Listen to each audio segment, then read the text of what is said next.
नमस्कार, प्रणाम, जय हिंद, जय भारत, वंदे मातरम। मैं आशुतोष कुमार आज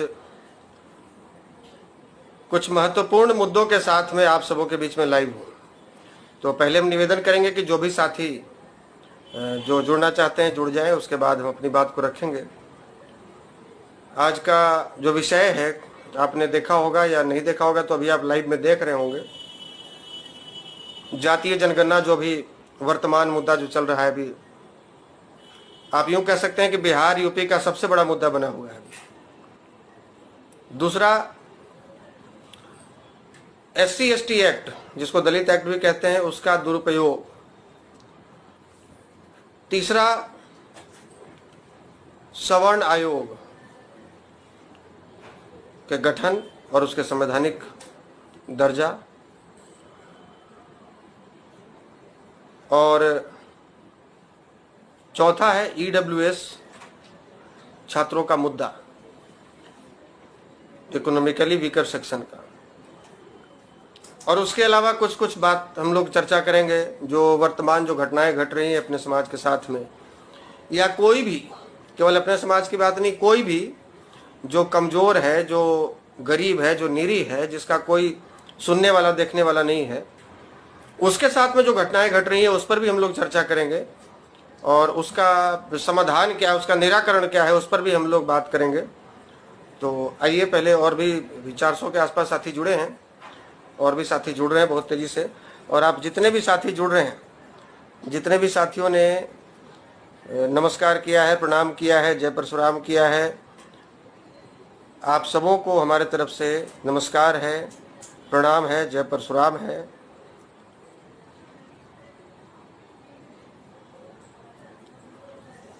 तो आइए, लगभग 500 साथी जुड़ गए हैं, और जो साथी जुड़ेंगे बीच में जुड़ते जाएंगे।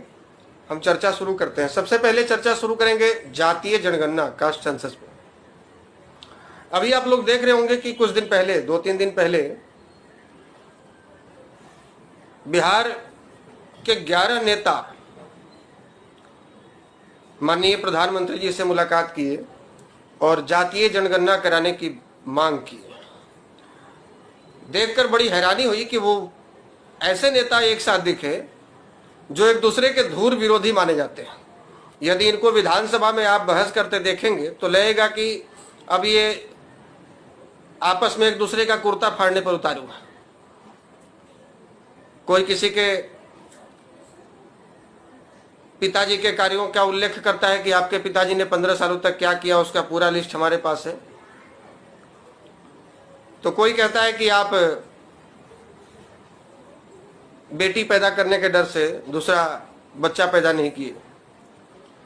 मतलब इस लेवल पर आकर चर्चा लोग विधानसभा में करते हैं। तो आप समझ सकते हैं कि कितने बड़े विरोधी, एक दूसरे के धूर विरोधी। और जहां पर अपने जातियों को या राजनीतिक लाभ लेने की बात हुई तो ये एक मंच पर आ गए और एक साथ आकर दोनों गलबहियां करते हुए प्रधानमंत्री जी से मुलाकात किए और उनसे मांग किए कि जातीय जनगणना होनी चाहिए।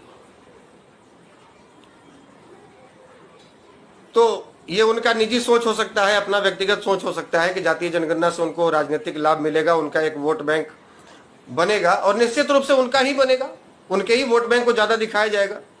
क्योंकि आवाज उठाने वाले तो पिछड़े लीडर ही हैं जो आवाज उठा रहे हैं कि जातीय जनगणना हो। हमारे सवर्ण समाज के नेता तो कोई अभी तक कहे नहीं कि भाई जातीय जनगणना नहीं होनी चाहिए, आर्थिक जनगणना होनी चाहिए। और सत्ता में वही लोग हैं। अभी राजनीति की धुरी कह लें तो वो OBC ही है। अगर वर्गों की बात करें, जातियों की बात करें, तो राजनीति के केंद्र में OBC हैं। सब लोग OBC वोट बैंक को अपने पाले में लाने में लगे हुए। आपने देखा होगा अभी केंद्र में मंत्रिमंडल का विस्तार हुआ तो वैसे वैसे मंत्रियों को हटा दिया गया उनके पद से, जैसे रविशंकर प्रसाद जैसे, प्रकाश जावड़ेकर जैसे लोग, जो काफी एक्सपीरियंस्ड लोग थे, जिनके पास एक लंबा अनुभव था, पढ़े लिखे लोग, बुद्धिजीवी लोग। और उन लोगों को केंद्रीय मंत्रिमंडल में शामिल किया गया जिसको मंत्रालय का ककहरा नहीं पता है। लेकिन इसलिए शामिल किया गया चूंकि वो ओबीसी जाति से, और यूपी में चुनाव है, ओबीसी वोट बैंक को साधने की बात चल रही है। तो ओबीसी अभी राजनीति के केंद्र में है, और निश्चित रूप से जिन जातियों की आबादी 10% होगी, 8% होगी, 5% या 2%, 2.5% होगी, उन जातियों की आबादी ज्यादा दिखाई जाएगी निश्चित तौर पर। यदि कुर्मी की आबादी 1.5% होगी तो उसको 3%, 4% दिखाई जाएगी। यादव की आबादी 10% होगी तो उसको 15% और 18% दिखाया जाएगा। लेकिन आपकी आबादी, वर्तमान में कहा जाता है कि भारत में सवर्णों की आबादी 35% है, लेकिन आप आए दिन सुनते होंगे, समाचार पत्रों में भी देखते होंगे, या नेताओं का बयान भी सुनते होंगे कि 10% वालों का राज नहीं चलेगा, तो आपको 10% दिखाया जाता है। और ये हो सकता है ये आंकड़ा और कम दिखाया जाए अगर जातीय जनगणना होती है तो। हैरानी तो इस बात की होती है कि जो लोग अपने आप को जयप्रकाश जी के, लोहिया जी के अनुयायी बताते हैं, शिष्य बताते हैं, और जयप्रकाश जी, लोहिया जी कभी भी इस तरह के जातिगत जनगणना या जातिगत राजनीति के कभी पक्षधर नहीं रहे, और जो लोग उनके नाम पर राजनीति किए, उनके नाम पर जिनकी पहचान बनी, वो लोग आज जातियों का ढिढोरा पीट रहे हैं और वो कह रहे हैं कि हमारी जातियों की जनसंख्या पता करवाइए। आपकी जातियों में गरीब कितने हैं ये पता लगाने की आवश्यकता है, उसका सर्वे होना चाहिए, और वो गरीबी के आधार पर उसको कौन से योजना का लाभ नहीं मिला है, वो योजना उसको, उसका लाभ मिलनी चाहिए उसको। यहां केवल जाति का जनगणना करा लेने से आपकी जाति को तो फायदा होने वाला नहीं है। आपकी जाति में गरीब कौन है उसकी जनगणना होनी चाहिए। कोई बात नहीं, आप ओबीसी वर्ग से आते हैं और आप उसकी राजनीति कर रहे हैं, आपको उनका वोट बैंक साधना है, इसलिए आप ये जातिगत जनगणना की बात कर रहे हैं या मांग उठा रहे हैं। लेकिन हमारा सवाल हमारे समाज के नेताओं से है कि जैसे तेजस्वी यादव, नीतीश कुमार दोनों अलग अलग दल के रहते हुए एक सत्ता पक्ष में है, एक सत्ता के विपक्ष में है, दोनों एक दूसरे के धुर विरोधी हैं, बावजूद इसके अपनी जाति की जनगणना कराने के लिए वो लोग एक मंच पर एक साथ आ जाते हैं, सुर में सुर मिला लेते हैं।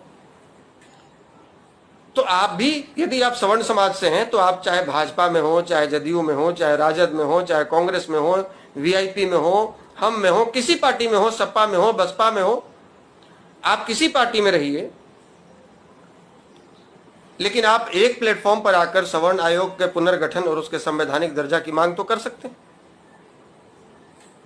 आप ईडब्ल्यूएस छात्रों के लिए उम्र सीमा में छूट की बात तो कर सकते हैं। आप उसके लिए चिट्ठी लिख सकते हैं, प्रधानमंत्री जी से मिलने का समय मांग सकते हैं। आप कहिए कि भैया ठीक है, कोई बात नहीं, आप अपनी जातियों की जनगणना कराइए, लेकिन हमारे समाज को जो मिलना चाहिए हम उसकी बात करेंगे, या जो हमारे समाज की आवश्यकता है हम उसकी बात करेंगे। हम उसके लिए प्रधानमंत्री जी से मिलेंगे, हम उसके लिए चिट्ठी लिखेंगे, हम उसके लिए साथ में प्रेस कॉन्फ्रेंस करेंगे पार्टी लाइन से हटकर। तो ऐसा तो हमने अभी तक किसी भी सांसद या विधायक के मुंह से नहीं सुना कि भाई हमारे हजारों लाखों ऐसे बच्चे हैं जिनको यदि उम्र सीमा में छूट मिल जाए, जो तैयारी कर रहे हैं, यूपीएससी की तैयारी कर रहे हैं, बीपीएससी की तैयारी कर रहे हैं, मेडिकल की तैयारी कर रहे हैं, या अन्य कॉम्पिटिटिव एग्जाम्स की तैयारी कर रहे हैं, उनको यदि उम्र सीमा में 2 साल 4 साल छूट मिल जाती है तो वो अगली बार पास हो सकते हैं, वो अपना एग्जाम निकाल सकते हैं। इससे आपके समाज के बच्चों को फायदा मिलेगा। तो जब सारी राजनीति जाति पर ही आधारित है, तो फिर आपको अपनी जाति की बात करने में क्या परहेज है भाई? हमको तो ये समझ में नहीं आता। और जो लोग सांसद बने हुए हैं आपके समाज के, चाहे वो बेगूसराय से सांसद हो, चाहे मुंगेर से सांसद हो, या कहीं से भी सांसद बने हैं, मोतिहारी से सांसद बने हैं, वैशाली से सांसद बने हैं, जहां से भी सांसद आपके समाज के लोग, पूरे सवर्ण समाज की बात कर रहा हूं, जहां से भी सांसद बने, नवादा सांसद बने हैं, तो वो किसके वोट के बदौलत सांसद बने हैं? किसने उनको वोट दिया? वो अपने बूथ का आंकड़ा तो जरूर लगाते होंगे, कौन से बूथ पर कौन से जातियों ने हमको वोट दिया है। और यदि आपके जातियों ने आपको वोट नहीं दिया या आपको आपके जातियों से मतलब नहीं है, तो फिर आप वैसे क्षेत्रों को क्यों चुनते हैं जहां पर भूमिहारों के, राजपूतों की, ब्राह्मणों की आबादी बहुत है? उनके बदौलत आपको जीतना होता है। फिर आप वैसे क्षेत्र को चुनिए ना जहां पर ओबीसी ज्यादा है, जहां पर दलित ज्यादा है, जहां पर पिछड़े ज्यादा है, क्योंकि आपको तो जाति से कोई मतलब नहीं। और यदि मतलब है तो फिर जाति की बात क्यों नहीं कर रहे आप?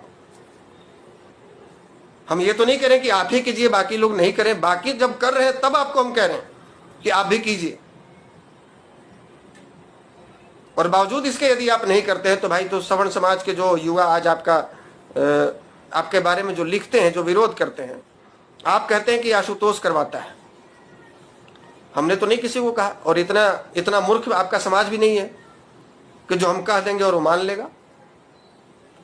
ये पढ़ा लिखा समाज है, इनको समझ में आता है कि हमने भाई जाति के नाम पर वोट दिया, और ये भी सच है, इसको आप नकार नहीं सकते। यदि जाति के नाम पर वोट नहीं देना होता तो दूसरी जाति के नेताओं को जितवाते जहां पर हमारी बहुलता वाला क्षेत्र है, सीट है। लेकिन आपको दिया तो किस लिए दिया? कि आप सांसद बन जाइए और मौन धारण कर लीजिए, SC/ST एक्ट पे अध्यादेश आ जाए और आप ताली बजाकर चले आइए, इसलिए आपको दिया गया। सवाल तो पूछना बनता है, लेकिन आप तो ये सोच रखे हैं कि भाई ये जाएंगे कहां। आपको तो यही लगता है ना कि ये जाएंगे कहां। 4.5 साल तक हमारा खूब विरोध करेंगे, फिर हम NDA से या UPA से टिकट लेकर आ जाएंगे, फिर हमको ये जाति के नाम पर वोट दे ही देंगे, तो हमको बोलने की आवश्यकता क्या है?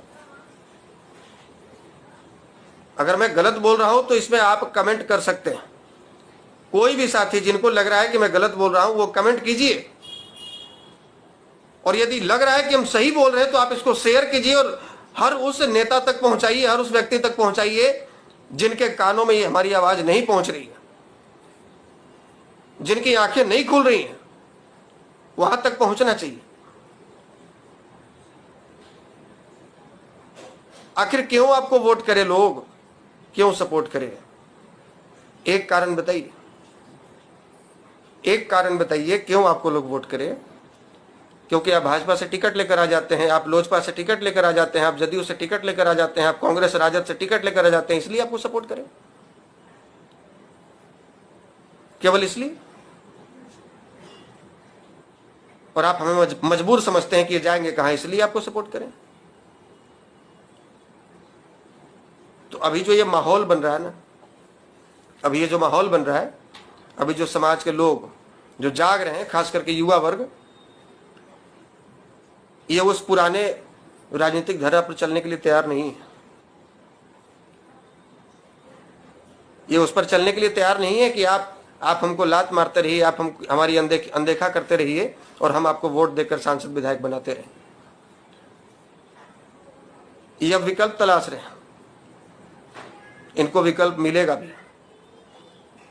और जिस प्रकार से ओबीसी के लोग तटस्थ होते हैं कि जो हमारी बात करेगा हम उसको वोट देंगे, दलित के लोग तटस्थ हो रहे हैं, अल्पसंख्यक के लोग तटस्थ हैं कि जो हमारी बात करेगा हम उसको वोट देंगे, उसी प्रकार से हमारे समाज को भी कभी लोगों को सोचना पड़ेगा और यह निर्णय लेना पड़ेगा कि जो हमारी बात करेगा हम उसी को वोट देंगे। जीत और हार के लिए हम वोट नहीं करेंगे, हम ये एहसास कराएंगे कि हमारा भी वोट है और उसका वजूद है, उसका अपना वजूद है, ये एहसास करवाएंगे। तो जो लोग भी, जहां तक मेरी आवाज पहुंच रही है, माननीय सांसद महोदय हो, माननीय विधायक महोदय हो, या राज्यसभा सांसद हो, MLC हो, आप मेरी बातों को अन्यथा न लीजिए। आपसे हाथ जोड़कर विनती कर रहा हूं कि आपके समाज के युवा बहुत आशा भरी निगाह से आपकी तरफ देख रहे हैं। आप इस चीजों को छोड़ दीजिए, भूल जाइए कि कौन क्या कहेगा। जब नीतीश को परवाह नहीं कि सवर्ण क्या सोचेंगे, हम जातीय जनगणना की बात कर रहे हैं, जब तेजस्वी को परवाह नहीं कि बाकी जातियों के लोग, सवर्ण समाज के लोग या अपर कास्ट के लोग क्या सोचेंगे, जब हम जातीय जनगणना को लेकर सड़कों पर उतरने के लिए बोल रहे हैं, तो फिर आपको इस बात की चिंता क्यों है? और आप आवाज उठाकर तो देखिए, किसी पार्टी के टिकट के